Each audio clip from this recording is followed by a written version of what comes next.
On Monday evening, I got word that my father-in-law passed away in France. I've only met him a handful of times. My daughters, now 8, met him once at their mother's funeral when they were 3 and have no memory of him. I heard the news from Emma, my wife's youngest sister and the only one of her family I still speak to. She was also the only one still in contact with Raphael toward the end. She said he'd likely be buried in France and the ceremony would be small. With summer holidays starting, I told her it might be possible for me and the girls to attend. Now it's all turned into a mess. Despite being estranged from him, my wife's other siblings Mark and Heather have decided to attend, along with their mother Mael, who I'll call Camilla.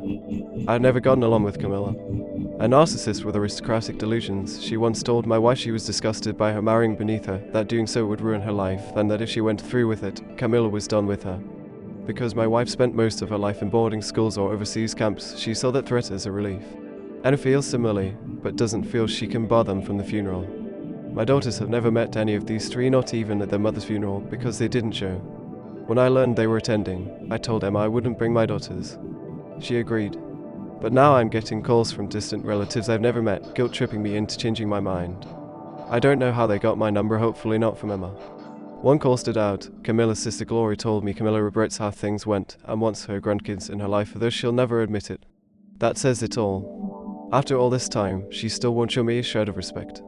I told Gloria I'd reconsider only if those 3 approached my daughters themselves and explained, honestly, why they've never met. Gloria snapped, called me a piece of work, and accused me of caring more about my own feelings than those of my Mael or my kids. And maybe I am. But to me, letting bygones be bygones feels like saying both sides were equally wrong. They weren't. I was a good husband. I am a good dad.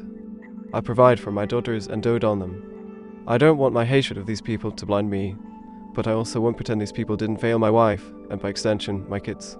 Still, my daughters are starting to ask why they've never met their mom's side of the family. That complicates things. Though, AITA for refusing to take them to their grandfather's funeral,